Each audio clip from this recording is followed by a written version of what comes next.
Thank you, Mr. Chief Justice.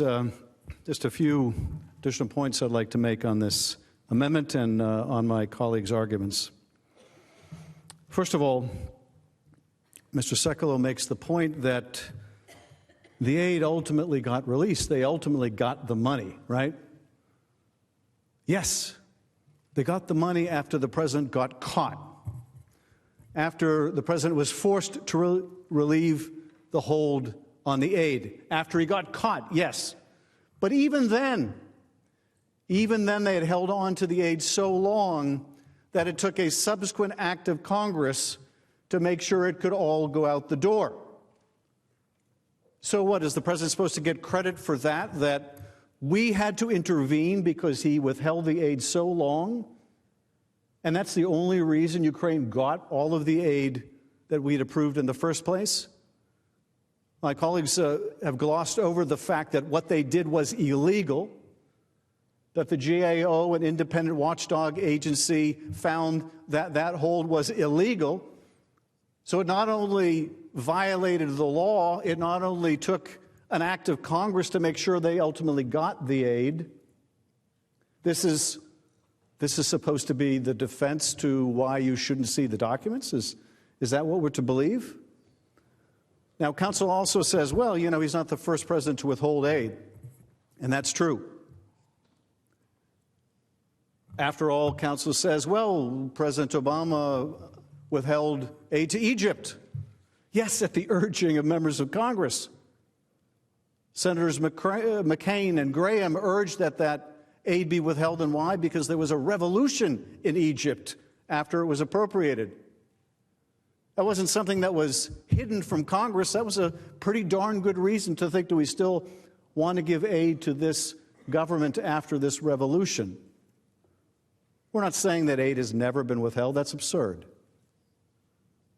But I would hope and expect this is the first time aid has been withheld by a president of the United States to coerce an ally at war to help him cheat in the next election. I think that's a first. But what we do here may determine whether it's the last. And one other thing about this pause in aid, right? The argument, well, no harm, no foul. Okay, you got caught, they got the aid. What's the big deal? Well, as we heard during the trial, it's not just the aid. I mean, the aid is obviously the most important thing. As Mr. Crow mentioned, you know, without it, you can't defend yourself, and we'll have testimony about just what kind of military aid the president was withholding. But we also had testimony that it was the fact of the aid itself that was so important to Ukraine, the fact that the United States had Ukraine's back. And why? Because this new president of Ukraine, this new untested former comedian, president of Ukraine, at war with Russia, was going to be going into a negotiation with Vladimir Putin with an eye to ending that conflict. And whether he went into that negotiation from a position of strength or a position of weakness would depend on whether we had his back. And so when the Ukrainians learned and the Russians learned that the President of the United States did not have his back, was withholding this aid, what message do you think that sent to Vladimir Putin? What message do you think it sent to Vladimir Putin when Donald Trump wouldn't let Vladimir Zelensky, our ally, in the door at the White House, but would let the Russian foreign minister? What message does that send? So it's not just the aid, it's not just when the aid is delivered, it's not just if all of the aid is delivered, it's also what message does the freeze send to our friend and, even more importantly, to our foe. And the message it sent was a disaster. Was a disaster. Now, you might ask yourself, because counsel has said, hey, President Trump has given lethal weapons to Ukraine. You might ask yourself, if the president was so concerned about corruption, why did he do that in 2017? And why did he do that in 2018? Why was it only 2019 that there was a problem? Was there no corruption in Ukraine in 2017? Was there no corruption in Ukraine in 2018? No. Ukraine has always battled corruption. It wasn't the presence or lack of corruption in one year to another. It was the presence of Joe Biden as a potential candidate for president. That was the key change in 2019. That made all the difference. Which gets back to one of the key moments in this saga. You know, a lot of you are attorneys. You're probably much better attorneys than I am.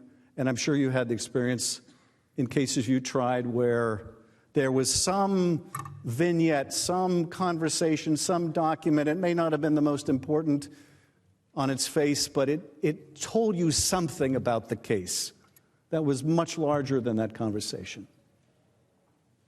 For me, one of those conversations was not on July 25th between President Trump and President Zelensky, but on July 26th, the very next day. Now, you may have watched some of the House proceedings, or you may haven't, and people watching may have seen it, maybe they didn't. But there's this scene in a Ukrainian restaurant, a restaurant in Kyiv, with Gordon Sondland. Now, bear in mind, Gordon Sondland, who said there was absolutely a quid pro quo and 2 + 2 = 4, this is not some never-Trumper. This is a $1 million donor to the Trump inauguration, okay? If there's a bias there, it's clearly a $1 million bias in favor of this president, not against him. So there's a scene in Kyiv, in this restaurant, and Sondland has a cell phone, and he's sitting with David Holmes, who is a career diplomat, U.S. diplomat in the Ukraine embassy. And Gordon Sondland takes out his phone and he calls the White House. Gordon Sondland holding for the White House. Gordon Sondland holding for the president. And it takes a while to be connected, but he's connected to the president. That's pretty impressive, right?